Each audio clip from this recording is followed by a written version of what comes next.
The phone rang while I was stirring a pot of vegetable soup, and I remember that tiny detail because the evening had seemed so completely ordinary until one sentence changed everything. Outside my kitchen window, the last orange light of sunset was fading, and an old radio played softly beside the coffee maker. I nearly let the call go to voicemail. Since retiring, I had stopped believing every ringing phone deserved an immediate answer. But something made me wipe my hands, press the speaker button, and answer. "Mom," my daughter Claire said, her voice strangely hurried, "I just wanted to tell you that you don't need to come to the lake house this summer. Daniel thinks it would be better if we keep it to immediate family this year." Then, before I could respond, she added, "Love you. I'll call later." The call ended.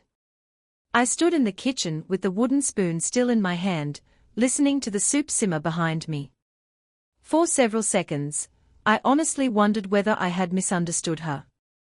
The lake house. The house I had bought myself. The place I had spent nearly 2 years building from an empty piece of land. Surely she couldn't mean that. I turned off the stove and sat at the kitchen table, staring at my dark phone. My name is Eleanor Brooks. I'm 68, a retired registered nurse, and I've been a widow for 9 years. After spending most of my adult life caring for other people, I thought I understood how pain worked. I didn't. Some heartbreak doesn't arrive with shouting or slammed doors.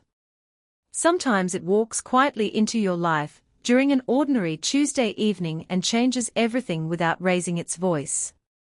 I thought about calling Claire back, but I wasn't looking for an argument. I simply wanted her to repeat those words so I could understand what she really meant. Instead, I left the phone untouched. That night, I barely slept. Her words kept returning to me, not because they were openly cruel, but because she had delivered them so casually. It sounded as though the decision had already been made, and my opinion had become irrelevant. The lake house had never been a random purchase. Years earlier, my husband Richard and I used to drive through northern Georgia whenever our schedules allowed. Whenever we passed a peaceful lake, Richard would slow down and say, "Someday, we are going to have a porch overlooking water." I would laugh and tell him we were nurses and accountants, not wealthy people. He always smiled and replied, "We don't need to be wealthy. We just need enough."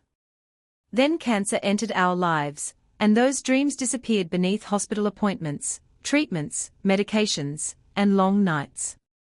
After Richard died, I spent more than a year learning how to live with the silence he left behind. One afternoon, while sorting through old belongings, I found a notebook filled with his rough sketches of the home he had always imagined: wide windows, a stone fireplace, and a porch facing the water. I cried when I saw them. Then I realized something important. A dream doesn't necessarily die when the person who created it is gone. Sometimes someone else has to carry it forward. I used Richard's life insurance and years of savings to buy 6 acres overlooking Lake Okanee. The deed carried one name, Eleanor Brooks. Every payment came from me. Every construction decision was mine. The house wasn't an inheritance or shared family property. It was my home, built from my money and from a promise I had once made to my husband. Construction took almost 2 years, and every stage demanded patience. I drove nearly 2 hours every other weekend to meet contractors, inspect materials, approve plans, and solve problems that seemed to appear out of nowhere. The builder, Harold, was a quiet man who once told me, "A good house takes time." I smiled and answered, "I've waited this long. I can wait a little longer." Eventually, the walls rose, the roof was finished, the floors were installed, and the dream Richard had drawn on paper became real. When I unlocked the front door for the first time, nobody was waiting inside. There were no balloons, no celebration, and no family gathering. Yet I didn't feel lonely. I walked from room to room, touching the walls and remembering every decision that had brought me there. When sunlight poured across the kitchen floor exactly as Richard had imagined, I smiled and whispered, "We finally made it." I believed the house would become a place where my children and grandchildren gathered for years. And for a while, it did. That first summer, Claire arrived with Daniel and their children. My son Adam came the next day with his wife Melissa. By evening, the quiet property was filled with laughter. The grandchildren ran through the yard, Daniel cooked on the grill, Adam helped me carry supplies, and Melissa arranged the dining table. Claire and I often sat together in the kitchen early in the morning, drinking coffee while watching the lake. One morning she looked around and said, "Mom, you really did it. Dad would have loved this." I smiled and told her, "I built it for both of us." She squeezed my hand, and I believed our family bond was stronger than anything. I was wrong. The change began slowly the following year. Daniel started making suggestions about the property. "This room would make a great office," he said. Another time, he suggested turning storage space into another bedroom. I laughed politely and ignored the uncomfortable feeling those comments created. Then furniture began moving without my permission. My favorite reading chair was relocated. Family photographs disappeared from the mantel. A guest room became Daniel's workspace, complete with monitors, cabinets, and business files.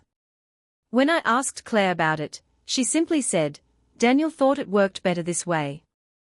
Soon, my gardening tools vanished from the shed because Daniel needed room for fishing equipment. Kitchen cabinets were reorganized. Curtains were replaced. Weekend schedules revolved around Daniel's preferences. I kept telling myself these were small things. Families change. People decorate differently. Perhaps I was being too sensitive. But deep down, I understood what was happening. This wasn't really about chairs, curtains, or cabinets. It was about control. Then, one afternoon, Daniel sat on the porch and said, "We spend more time here than anyone else. Maybe we should treat this as our permanent vacation home." Claire nodded. I stared at them. "It's still my house," I said quietly. Claire smiled awkwardly and replied, "Of course it is, Mom." But the words no longer sounded convincing. A few days later, an envelope arrived from an attorney. Inside was a formal request asking me to transfer the lake house into Claire and Daniel's names. They claimed it would simplify future family planning. I read the letter several times. Nobody had threatened me. Nobody had demanded anything directly. But the assumption behind those papers hurt more than an argument could have. Someone had begun acting as though my home was already theirs. 3 days later, I drove to the lake house without telling anyone. The flowers were blooming, the porch swing moved in the breeze, and the lake looked beautiful. Everything appeared normal until I reached the front door. I inserted my key. It wouldn't turn. I tried again. Nothing. The lock had been replaced. I called Claire immediately. "My key doesn't work." After a short silence, she said, "Oh, right. Daniel had the locks changed last week. It was for security." I looked at the door and felt something inside me go completely still. "Security from whom?" I asked. She didn't have an answer. She promised they would give me another key, but I never asked for one. I returned home and opened the blue folder where I kept every document connected to the property. The purchase agreement, deed, construction records, permits, bank statements, insurance papers, everything showed the same owner, Eleanor Brooks.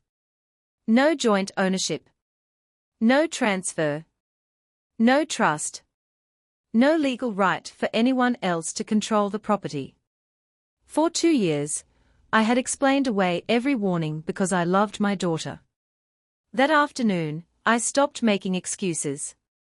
The next morning, I contacted a real estate agent named Linda Carter. She walked through the lake house and immediately understood its value. If you list this properly, she said, I don't expect it to stay available.